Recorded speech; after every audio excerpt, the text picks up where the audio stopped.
mangas, arregaçar, né? Levantar os braços e começar. Quebra, aumenta, porque Deus tem um projeto para essa humanidade. Eu vim aqui só para dizer isso para vocês, que Deus tem um projeto para esse lugar. Queria dizer para vocês que, primeiro eu queria perguntar, quem é que caminha aqui dentro dessa comunidade há poucos meses, há pouco tempo? Quem é que tem frequentado essa comunidade agora, há pouquinho tempo? Um ano, mais ou menos um ano. Levanta a mão. 2 anos. Mais do que isso. Tem gente aqui que mais do que isso. Muito bem. Já esperava que essa comunidade ficasse assim? Não. Mas esse não é o projeto de Deus, sabia?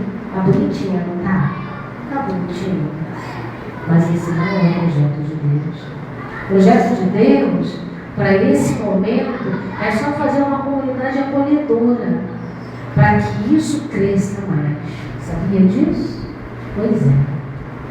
Assim como você se sente agora mais à vontade de chegar aqui, encontrar um pouco limpinho, o piso no chão, né? É assim também. Seu coração humano precisa ser acolhido, encontrar um espaço bom para ser acolhido. Eu queria dizer para vocês que por isso é que vocês estão aqui. Vocês novos, vocês antigos de mais tempo. Poderiam estar outras pessoas que vocês até sabem que frequentam a comunidade há mais tempo que vocês, não é? Eu sei que existem pessoas aqui que não estão aqui hoje e que frequentam essa comunidade há mais tempo, mas por que você? Qual você está aqui? Quantos anos você tem? Qual o seu nome? Alex. Alex, 11 anos. Qual o seu nome? Catiele. Quantos anos? 14. Hã? Siriane. Quantos anos? 13. Mais da minha filha mais nova. Carol, 15. Estudou aqui nessa escola? Não. Qual o seu nome? Hã? Lívia. Lídia. Qual o seu nome? José. Qual o seu nome? Francinaldo. Qual o seu nome? Terezinha. Terezinha, seu nome? Rutinha.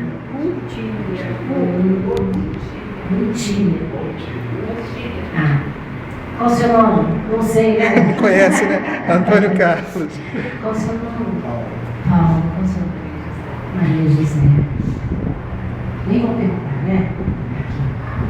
Então, vocês já pararam para pensar que existem pessoas que poderiam estar aqui, mas só você aqui. Alex, 11 anos. Alex, eu tenho uma coisa para te contar, Alex. Posso te contar? Que só você vai ouvir o que eu tenho para te contar hoje, Alex. Mas eu tenho que te contar, Alex. Tu sabe por que eu, na tua idade, eu ia para a igreja? Para acompanhar minha mãe, porque a minha mãe não andava sozinha. Então, para tudo quanto lugar, minha mãe me carregava, sabia, Alex? Aí um dia minha mãe foi convidada para um seminário de vida do Espírito Santo. Umas semanas aí de cursinho. Lá fui eu, né? Do lado da minha mãe. Fui eu. Antônio Carlos conheceu a mamãe, né? Antônio Carlos. Lá fui eu, sabe, Alex? Tinha 11 anos. Não tinha importância nenhuma, não tinha pretensão nenhuma de nada, Alex. Eu ia porque minha mãe ia. Não sabe o que aconteceu comigo, Alex? Deus, de repente, botou os olhos em mim. E Deus foi falando do seu amor, e eu fui ficando, Alex, apaixonada. Eu fui ficando envolvida de uma tal forma. O Alex está cheio de vergonha porque eu estou falando de Santo Alex, né? Mas eu fui ficando de uma tal forma, Alex, que eu comecei, na outra semana, eu já não ia mais porque a minha mãe ia, mas porque eu queria escutar mais. E aí eu queria escutar mais, Depois eu já comecei a pedir a minha mãe uma Bíblia para mim. E aí eu já levava uma Bíblia, não sabia mexer, ficava toda enrolada, as pessoas me ajudavam, e lá ia eu. Mas, Alex, alguma coisa aconteceu dentro do meu coração. Eu era tímida, Alex, você não tem noção. Eu era muito tímida. Se me perguntasse qual é o meu nome, nem falar como estou falando, eu não falava. Mas Deus me convenceu ali de que Ele me chamava. De que Ele me chama. E hoje você está aqui porque Deus te chama. Deus te chama. Aí você diz assim, mas eu já tenho respondido ao chamado de Deus. Eu tenho estado aqui sempre, se eu tenho estado aqui sempre. Você não tem estado aqui, por que está aqui hoje então? Porque Deus te chamou.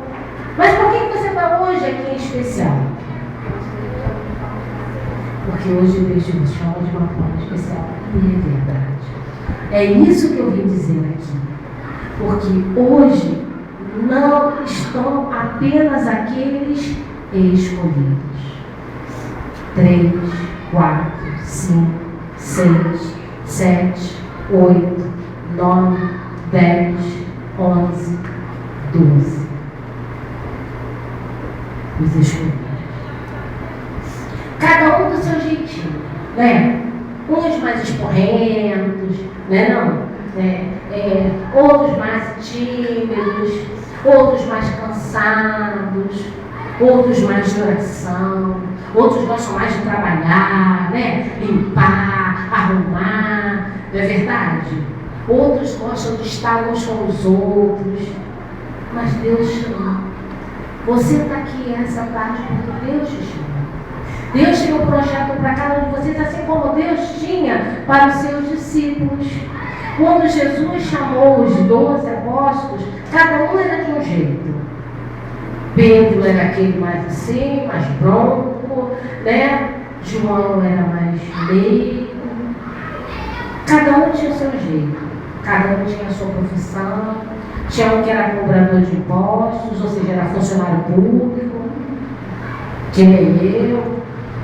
Tinha aquele que era médico, tinha aquele que era pescador. Cada um dentro das suas capacidades, das suas possibilidades, assim como cada um aqui é de um jeito. Tem uma música que diz assim, eu gosto muito dessa música. Cada um de nós tem uma história e de repente aqui estamos nós, cada um por um caminho veio e hoje estamos todos juntos, guiados pelo Espírito de Deus. Cada um por um caminho veio e hoje estamos todos juntos, guiados pelo Espírito de Deus. E aí eu digo assim para você, Deus te chama, Deus escolheu você. Aí você pode dizer, não é possível, não. Eu estou aqui por causa da minha esposa, estou aqui por causa da minha mãe. É por mim. Não é eu que Deus está chamando, porque Deus sabe que Ele jamais me chamaria, porque Ele conhece meus pecados. Pode ser que aquele que está sentado do meu lado não conheça meus pecados, mas Deus sabe, porque pelo menos isso eu sei. Tu não sabe, né? Que Deus conhece o nosso coração? Então Deus não sabe das bobagens que Ele faz por aí? Sabe? Tu pode não contar para ninguém, né? Tu pode até não contar para aquela que está do teu lado, mas Deus conhece o teu coração, sabe das tuas bobagens, dos seus pecados, não sabe? E aí você pode pensar assim, não sou eu. Eu estou aqui porque eu vim acompanhar minha amiga. Eu estou aqui porque eu vim acompanhar meu marido. Eu estou aqui porque eu vim acompanhar minha esposa. Porque a catequista obrigou. Eu estou aqui porque a catequista me obrigou a vir. Tá nada. Isso é sua desculpa. Você está aqui porque Deus te chama. Apesar das suas fraquezas, apesar dos seus pecados, apesar de você achar que você não pode nada, que você não sabe nada, apesar de você achar assim que não sei, sabe? Não, continua mesmo. Pode não, disfarça não. É contigo. Sabe? E Deus Ele vai falar a coisa certa no momento certo, e quando você vê, está agindo. Primeiro chamado que Deus nos faz é para o amor. É amar a Deus sobre todas as coisas. Esse é o primeiro chamado que Deus nos faz. Deus nos chama para o amor. Mas para o amor a Deus. Deus é amor. Deus te chama a viver no seu amor. Esse é o primeiro chamado. O segundo chamado que Deus nos faz. Deus nos chama para a santidade e a felicidade. E o terceiro chamado que Deus nos faz é para servir com todo o nosso coração, com toda a nossa alma, com todo o nosso entendimento e também com toda a falta de entendimento. Mesmo quando eu não entendo, Deus nos chama. Não foi assim com Maria? Eu estava aqui, hoje eu estou numa jornada, né? Hoje eu estou na caminhada, né, Maria? Eu vim agora de lá da paróquia porque eu estava lá falando para um grupo, 3 grupos diferentes. E eu estava falando sobre Maria, né? E sobre o servir, o ser servo de Deus. E eu estava falando que quando Deus chamou Maria, quando o anjo foi lá anunciar a Maria, que essa história tu conhece, né? Conhece ou não conhece, Alex? Que o anjo de repente apareceu para Maria e começou a conversar com ela. Foi? Muito bem. Então, quando Deus apareceu para Maria e começou a falar com ela, e disse para ela que ela ia ser a mãe, ia dar à luz um filho, ela ficou, mas como é que vai acontecer isso? Como é que se dará isso se eu não conheço homem algum? Pelo menos essa noção ela tinha. E o anjo deu uma resposta para ela que não explicou nada. Porque ele disse assim: o Espírito Santo virá sobre ti, e a sombra do Altíssimo lhe cobrirá. Foi só isso que ele disse. Ela, então tá. Não adiantou de nada. Sabe quando tu pergunta ao professor, não entendi, dá para o senhor me explicar de novo como é que resolve essa equação? Aí ele vai explicar tudo de novo. É assim, você pega o X, separa o X para cá, bota o que não tem X para o outro lado, né? O que tem X antes do sinal de igual, o que não tem X para o outro lado, soma tudo, aí você está assim, né? Entendeu? Não entendi nada. Não é assim? O professor está crente que está com uma foto e você diz: não entendi nada. Aliás, para o professor não ficar sem graça, tu diz para o colega: não entendi nada. Não é assim? Foi assim com Maria também. Às vezes, o outro pensa que está explicando e a gente pensa que está entendendo, não está entendendo nada. Com Maria também foi assim. E aí, o anjo precisou falar mais alguma coisa para ela poder dizer a resposta dela. E aí ele falou assim: também a tua prima Isabel está grávida de 6 meses. E ela sabia que Isabel já era idosa. Ela já sabia, ela sabia que Isabel era idosa. E aí o anjo diz assim para ela: porque a Deus nada é impossível. Aí quando o anjo falou para ela isso, porque para Deus nada é impossível, aí ela disse assim: ó, não eis-me aqui. Eis aqui a escrava do Senhor, faça-se em mim a sua vontade. Ela só deu a resposta quando o anjo apresentou para ela o Deus do impossível. Ou seja, ela acreditou que ela não sabia como ia acontecer, mas ela sabia que Deus ia fazer. Quando Deus nos chama, a gente tem que ter coragem de dizer sim, mesmo sem saber como é que vai acontecer, mesmo sem saber de que jeito Deus vai nos usar, mesmo sem saber. Eu tinha um pai que era uma bênção. Meu pai era um homem bom, muito bom demais da conta, mas que fez a minha mãe sofrer muito. Foi como assim? Meu pai era bom e fez minha mãe sofrer muito porque ele tinha uma fraqueza muito grande, a bebida. Ele era apaixonado por ela e ela por ele.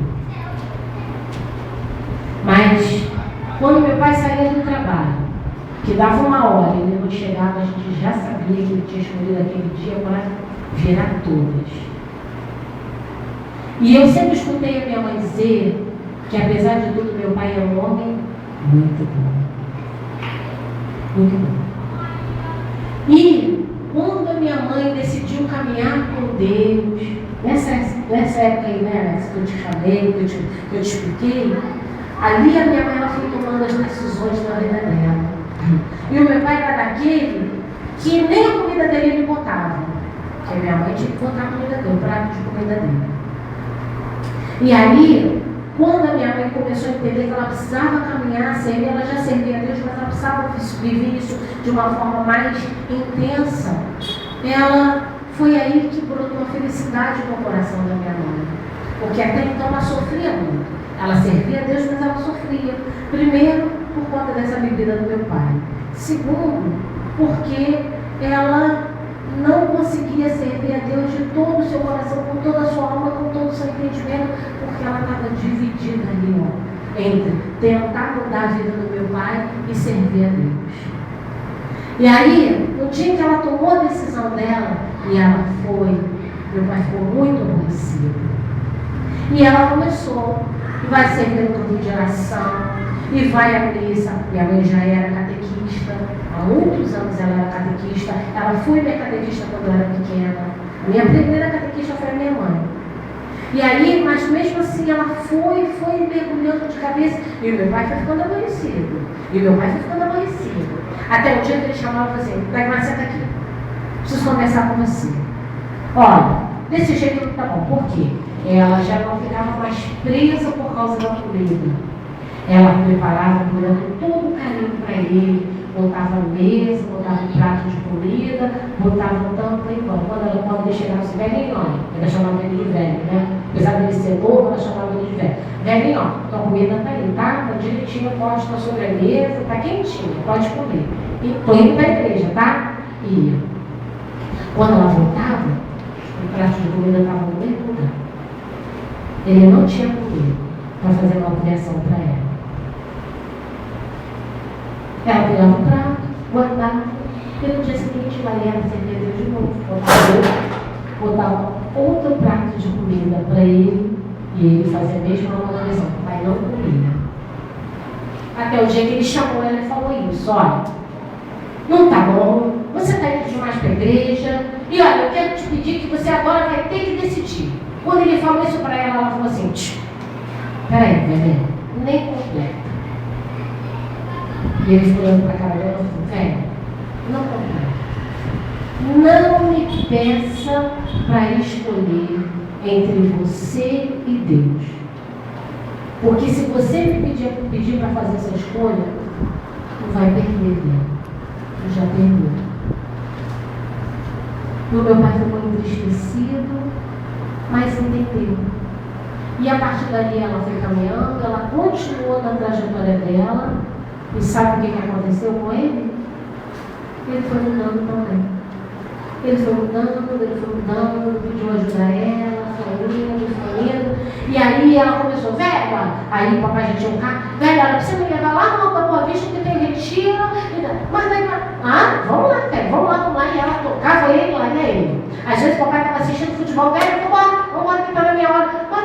Não, velho, Deus não pode esperar, velho, Deus não pode esperar. E lá ia ela e botava lá. De repente ela começou, olha, o seu Domingos está precisando de alguém para ajudar a fazer as compras do retiro, velho. Tem que ajudar a fazer as compras do retiro. O nosso carro é grande. E você acha mesmo que eu vou botar quilos de carne, um monte de coisa dentro do meu carro? Vai botar, velho, porque esse carro não é seu, esse carro é de Deus. Esse carro é de Deus, velho. Você vai pegar. Tá vendo? Uma coisa que meu pai tinha de bom, ele jamais dizia não para ela. Meu pai não dizia nunca não para mim. E aí, foi aí que ele foi encontrando o espaço dele e a maneira dele de servir a Deus. Meu pai não era daquele de pregar, meu pai não era daquele de pegar a Bíblia, anunciar a palavra de Deus, mas ele era daquele de botar a mão na massa, de dar um sorriso bonito, né? De ver, de perceber que você estava precisando de alguma coisa. Papai era desse. Ele tinha aquele jeitinho de Maria, sabe? Aquele jeitinho, mesmo sendo homem, ele tinha esse jeito de perceber qual era a sua fragilidade e buscar ajudar. Até o dia que ela testemunhou que meu pai era um santo de Deus. que tudo aquilo que ela se esforçava muito para ser, ele já era naturalmente. Irmãos, queridos, eu estou aqui essa tarde de calor, né? Para dizer para você que Deus te chama. Deus chama você, assim como chamou a mim um dia, assim como chamou meu marido um dia, assim como chamou ele de novo. Porque os chamados não são um apenas. Desculpa, tá? Eu estou muito gripada.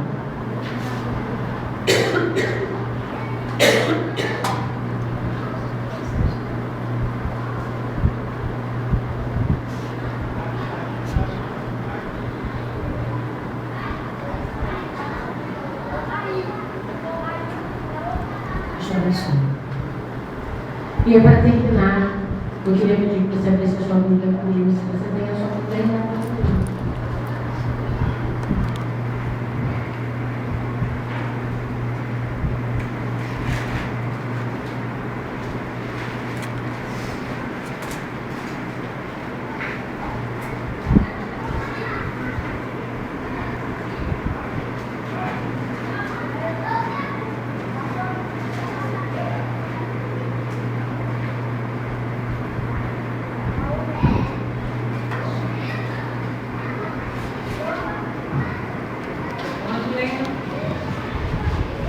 Lucas 6.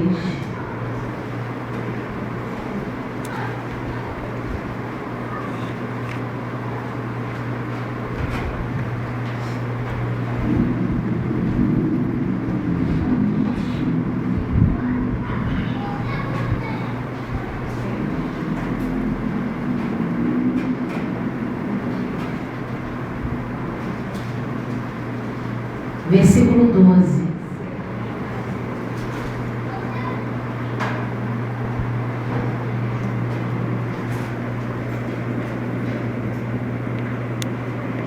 Porque agora a gente vai finalizar sabendo para que Deus te chama. Eu já anunciei que Deus te chama. Eu já falei para você que Deus chama independente da maneira como você é. Que Deus te quer. Assim, desse jeito. Eu já disse para você que dos seus pecados Deus não se preocupa, porque dos seus pecados Deus vai cuidar. Não se preocupe. Mas agora você vai saber para que Deus te chama. E diz: naqueles dias Jesus retirou-se a uma montanha para rezar e passou aí toda a noite orando a Deus.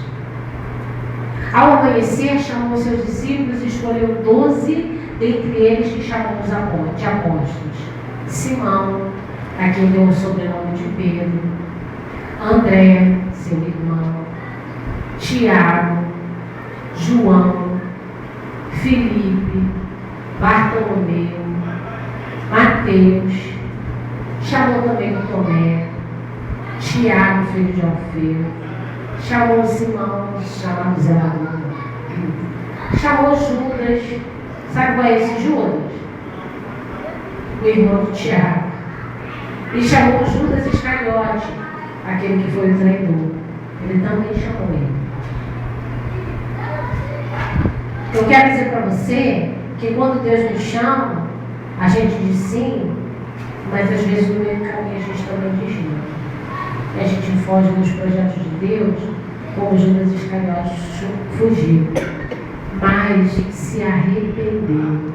Porque caminhar com Jesus, dizer sim ao chamado de Deus, é o caminho da nossa felicidade.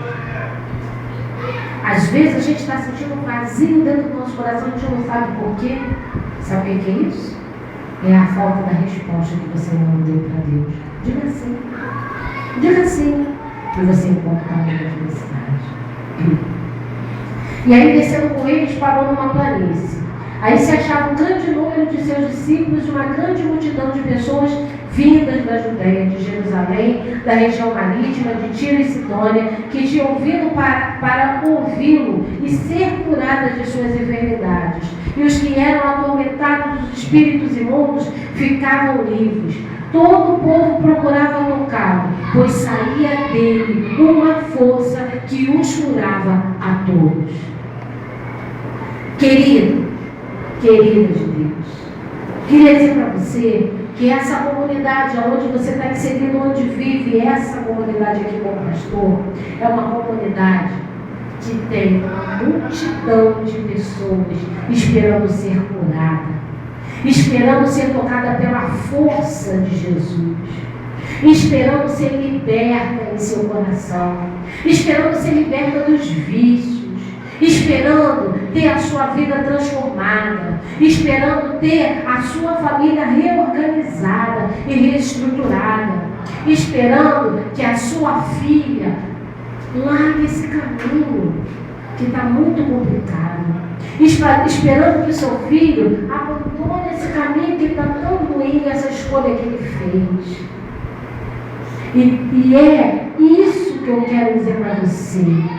Você que acha que não tem capacidade para nada, Deus te envia para dentro dessa comunidade para curar os corações, para anunciar que Jesus está vivo, porque Jesus está vivo.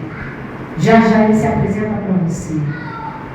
E que assim como Ele cura o seu coração, Ele quer curar o coração das pessoas. É assim como Ele reorganiza a sua vida, Ele quer reorganizar a vida das famílias de dentro dessa comunidade. Sabe, Alex? Tem muito menino nessa comunidade que precisa ouvir falar de Jesus. Sabe, meninos? Muitas meninas que precisam ouvir falar de Jesus. E às vezes a gente não sabe como falar, a gente vive. A gente vive diferente. A gente luta para ser de Deus. A gente luta para fazer a vontade de Deus. Mesmo sem saber, a gente vai buscando a vontade de Deus. A gente luta para ser o sinal de Deus, uma referência de marido para as outras famílias, uma referência de esposa para as outras esposas. O jeito de vestir, o jeito de andar, o jeito de falar, como falar. Deus te chama a começar por aí, a fazer a diferença nesse mundo, dentro dessa comunidade que você vive. Não precisa ir. Amém? Amém.